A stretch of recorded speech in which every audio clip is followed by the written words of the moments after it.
남편이 수상한 통화와 시든 난초. 내 이름은 정미경. 나는 60이 넘었고 이 집의 며느리이자 아내, 엄마로서 평생을 살았습니다. 퇴직한 남편 강태식 씨와 함께 사는 집은 겉보기에 평화로웠지만 그 평화는 언제 깨질지 모르는 얇은 유리장과 같았습니다. 남편의 한숨이나 며느리의 침묵에도 쉽게 금이 갔지요. 오후 3시 햇볕이 거실에 가득한데도 남편은 소파에 누워 리모컨만 만지작거렸습니다. 30년 넘게 회사를 다니며 짊어지던 가장의 무게를 벗어 던진 지 겨우 6달. 이제 와보니 그 무게가 남편의 어깨에서 나에게로 넘어온 것만 같았습니다. 나는 설거지를 하다가 결국 터져 나오는 말을 참지 못했습니다.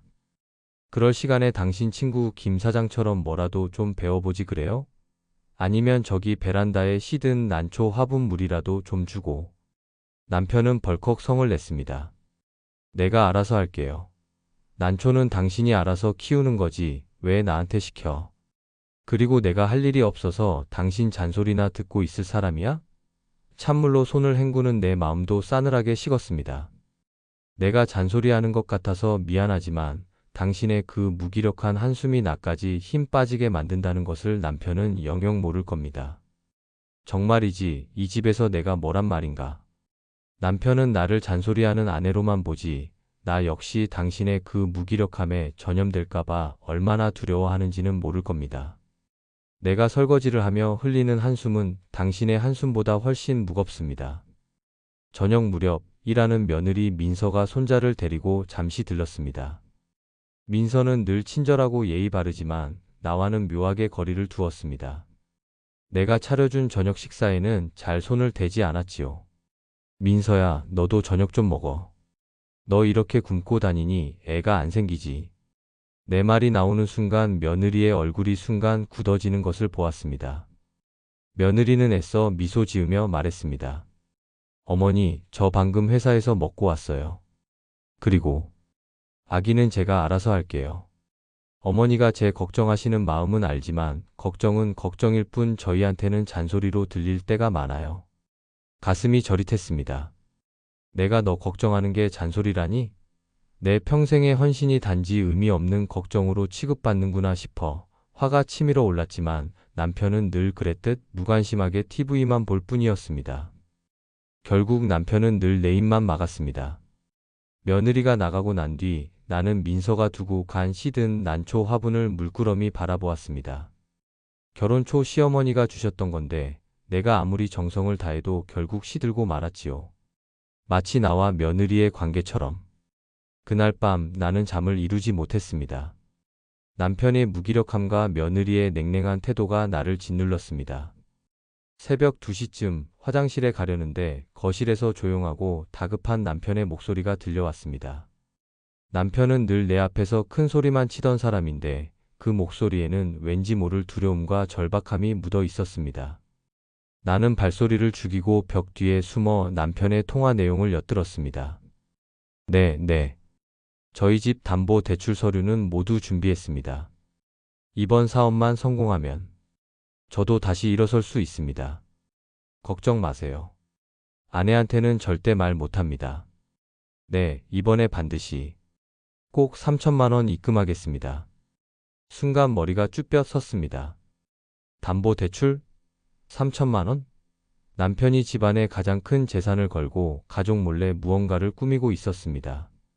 며칠 전부터 남편이 숨기던 휴대전화 화면, 급하게 ATM 기기를 찾아보던 모습들이 퍼즐처럼 맞춰지기 시작했습니다. 이것은 단순히 잔소리로 끝날 문제가 아니었습니다.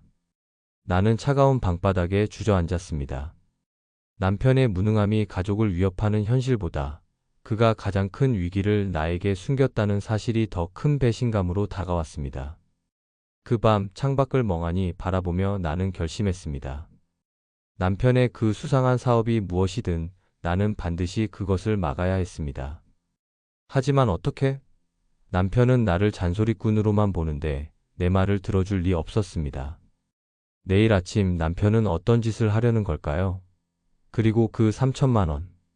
입금은 대체 누구에게 어떤 목적으로 보내려는 돈일까요? 나는 남편이 숨겨진 계획을 막기 위해 죽을 힘을 다해 무언가를 해야 한다는 강렬한 충동에 휩싸입니다. 어쩌면 이 일은 내가 평생 짊어져온 가족의 무게를 완전히 내려놓거나 혹은 더욱 깊은 나락으로 끌어내릴지도 모릅니다. 남편의 배신과 ATM 앞의 작은 목소리. 새벽녘 남편은 평소보다 일찍 일어났습니다. 씻는 소리조차 조심스러웠습니다. 나는 자는 척하며 긴장된 몸으로 그를 지켜보았습니다. 그는 서둘러 현관문을 나섰습니다. 나는 숨 쉬는 것조차 잊은 채 그의 뒤를 따랐습니다. 남편의 목적지는 명확했습니다. 길모퉁이에 있는 은행 ATM 코너. 나는 공포에 질려 남편에게 달려갔습니다. 여보, 멈춰요. 당신 지금 누구한테 속고 있는 거예요? 대체 무슨 일이야? 나는 그의 팔을 붙잡았지만 남편은 나를 잔소리하는 아내로 취급하며 거칠게 뿌리쳤습니다. 그의 눈에는 자존심과 공포가 뒤섞여 있었습니다. 내 인생에 참견하지 말아요. 당신 때문에 내 마지막 기회까지 망칠 셈이야?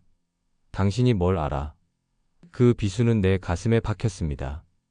30년 결혼 생활이 완전히 부정당하는 순간이었습니다. 나는 더 이상 아무 말도 할 수 없었고 그 자리에 망부석처럼 서 있을 수밖에 없었습니다.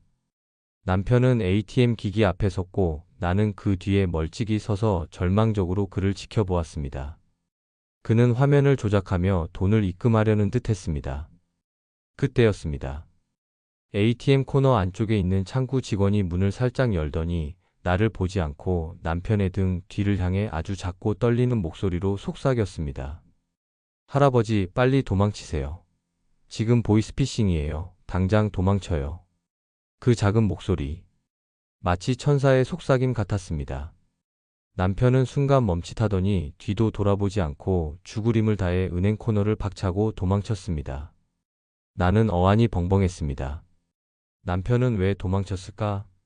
은행원이 왜 그런 말을 했을까? 곧이어 건장한 남성 직원이 남편이 사용하던 ATM 기기 앞으로 달려 나왔고 나는 영문도 모른 채 남편을 쫓아 집으로 향했습니다.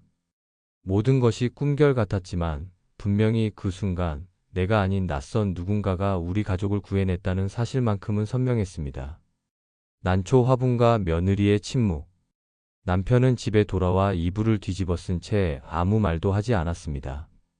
거액을 잃을 뻔했다는 사실, 그리고 나에게 잔소리라고 비수를 꽂았다는 죄책감이 그를 덮친 모양이었습니다. 나는 그에게 분노를 쏟아낼 힘조차 남아있지 않았습니다. 그의 침묵은 내 마음속에 가정해체라는 단어를 선명하게 새겼습니다. 나는 더 이상 이 사람을 믿을 수 없었습니다. 바로 그때 며느리 민서가 손자를 데리고 왔습니다. 민서는 조용히 베란다로 가더니 시든 난초 화분을 들고 나왔습니다. 이 난초는 결혼 초 시어머니가 주셨던 것으로 내가 아무리 정성을 쏟아도 살리지 못해 결국 시들고 만 나의 무력한 희생을 상징하는 물건이었습니다. 민서는 나에게 말했습니다. 어머니, 제가 한번 살려볼게요. 이 난초 사실 제가 어릴 때 저희 엄마가 똑같은 걸 키웠었거든요. 나는 민서의 마음을 거부하고 싶었습니다. 너까지 내 인생에 참견하지 말라고. 하지만 나는 민서의 손에 들린 화분을 말없이 바라볼 수밖에 없었습니다. 민서가 자리를 떠난 뒤 나는 베란다 창틀에 놓인 난초 화분 아래에서 작은 은행 명함 하나를 발견했습니다. 아침에 남편에게 도망치라고 속삭였던 바로 그 은행의 명함이었습니다. 그리고 그 명함에는 박수연이라는 이름과 함께 강민서라는 글씨가 작게 연필로 적혀 있었습니다. 마치 며느리가 이 명함을 나에게 보여주려고 일부러 두고 간 것처럼. 은행원의 고백과 며느리의 진심. 나는 용기를 내어 명함 속 은행원 박수연에게 연락했습니다. 수연 씨는 미안해하며 조심스럽게 모든 사실을 털어놓았습니다. 어머니, 사실 그날 사장님은 보이스피싱 현금 수거책의 표적이 되신 거였어요. 그리고 제가 사장님을 도운 건 민서 언니 때문입니다. 수연 씨는 대학 시절 며느리 민서에게 큰 도움을 받았고 민서가 항상 시댁 가족을 걱정하며 어머니는 겉으로 강하지만 속은 여린 사람이라고 말했다는 사실을 알려주었습니다. 그리고 수연 씨가 졸업 후 그 은행에 입사했을 때 우연히 민서 언니의 시아버지가 위험에 처한 것을 보고 본능적으로 외쳤던 것입니다. 나는 충격에 빠졌습니다. 며느리가 나를 위해 이런 진심을 갖고 있었다니.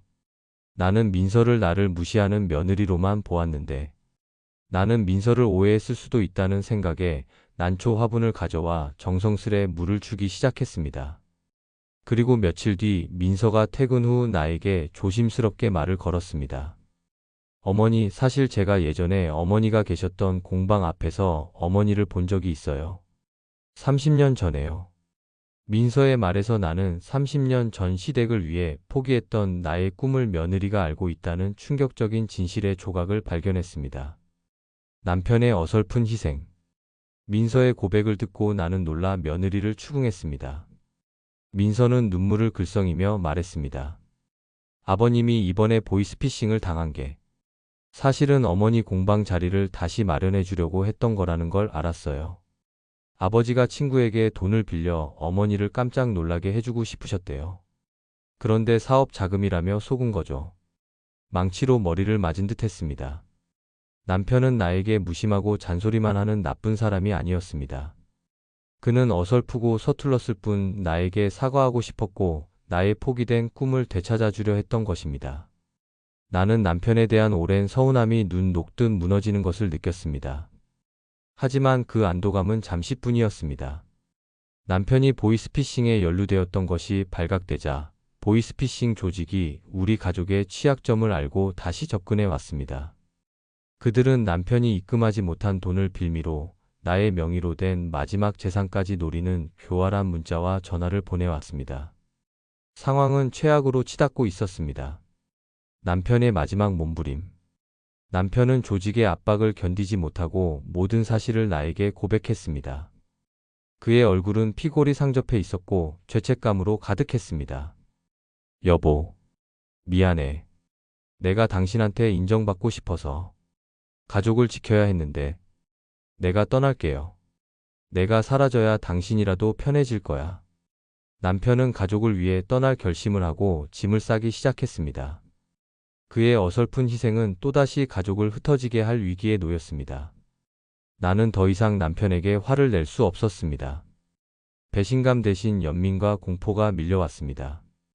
내가 평생 그토록 싫어했던 남편의 무능함이 사실은 나에게 인정받고 싶었던 한 남자의 서툰 사랑이었음을 깨달았기 때문입니다. 나는 남편이 손을 잡고 울면서 처음으로 솔직하게 말했습니다. 가지 마요. 당신이 내 옆에 있는 것만으로도 나한테는 힘이 돼요. 우리가 함께 이겨낼 수 있어요. 그때였습니다.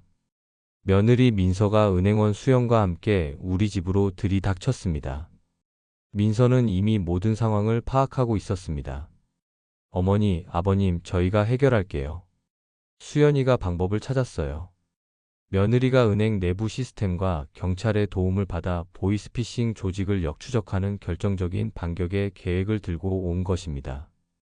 나는 며느리를 그리고 가족의 힘을 믿기로 했습니다. 난초를 지킨 나의 진심. 결국 우리는 민서와 수연 씨가 짠 작전대로 행동했습니다. 남편 태식은 조직원과 약속 장소에 나갔고 민서와 나는 숨어서 그 과정을 지켜보았습니다. 조직원이 남편에게 마지막 돈을 요구하는 순간 경찰이 들이닥쳤습니다. 이 혼란 속에서 남편을 구하려던 민서가 조직원과 몸싸움을 벌이는 것을 보았습니다. 나는 본능적으로 달려나갔습니다. 그리고 그 순간 조직원이 휘두른 팔에 베란다에 놓여있던 시든 난초 화분이 바닥으로 떨어지며 깨지는 것을 보았습니다. 나는 깨진 난초를 감싸 안으며 외쳤습니다. 이것만큼은 안 돼. 내가 지켜야 해. 나는 난초에 깨진 화분 파편에 손을 베이고 말았습니다. 피를 흘리면서도 난초를 품에 안은 나를 본 남편 태식이 울부짖으며 달려왔습니다. 여보, 미안해. 미안해요. 그는 나에게 무릎을 꿇고 울었습니다. 그 순간 나의 진짜 마음이 터져 나왔습니다. 나는 그의 무능함이 아니라 나에게 숨기려 했던 그의 서툰 진심을 용서하고 싶었습니다. 당신 마음 다 알아요. 이제야 알았어요. 며느리 민서는 내가 피를 흘리면서도 난초를 지키는 모습을 보고 충격에 빠졌습니다. 어머니, 난초가 어머니한테는 그게 전부였어요? 민서는 그 난초가 단순한 화분이 아니라 시어머니인 내가 평생 짊어져온 희생과 꿈의 상징임을 깨달았습니다. 모든 오해와 갈등이 폭발하고 우리는 비로소 서로의 숨겨진 마음을 마주했습니다. 세월의 강물, 난초의 새싹. 사건은 해결되었습니다. 남편은 경찰 조사를 받긴 했지만 피해자이자 조력자로 인정받아 풀려났습니다. 하지만 그의 마음에는 깊은 뉘우침이 새겨져 있었습니다. 남편은 정년퇴직 후 처음으로 나에게 먼저 다가와 손을 잡았고 30년 만에 처음으로 진심을 담아 사과했습니다. 그는 더 이상 거실 소파에 무력하게 누워있지 않았습니다. 어느 날 남편은 틈만 나면 내가 버리지 못했던 시든 난초를 돌보았습니다. 그리고 작은 공방 자리를 알아보며 나를 응원했습니다. 며느리 민서는 깨진 난초 화분 대신 새로운 토양과 새순이 돋아난 작은 화분을 나에게 가져왔습니다. 어머니, 이 난초는 이제 어머니의 새로운 시작을 상징해요. 우리가 함께 지킨 거예요. 나는 그 난초를 바라보았습니다. 이제야 나는 가족의 헌신을 인정받는구나라는 뒤늦은 안도감과 너무 늦게 서로의 마음을 알았다는 아쉬움이 교차하는 복합적인 감정에 휩싸였습니다.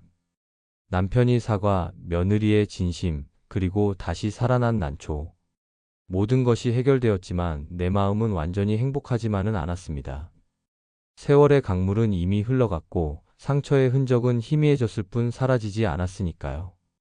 나는 창밖의 햇살을 바라보며 미소 지었습니다. 완벽하지는 않지만 서로의 서툰 사랑을 이해하게 된 이 평온한 일상을 감사히 여기기로 했습니다. 나는 이제 정미경이라는 이름으로 가족의 아내나 엄마가 아닌 나 자신의 꿈을 향해 서서히 첫걸음을 내디딜 준비를 합니다. 남편의 응원과 며느리의 웃음소리를 들으며 나는 가족이라는 이름의 새로운 시작을 받아들입니다.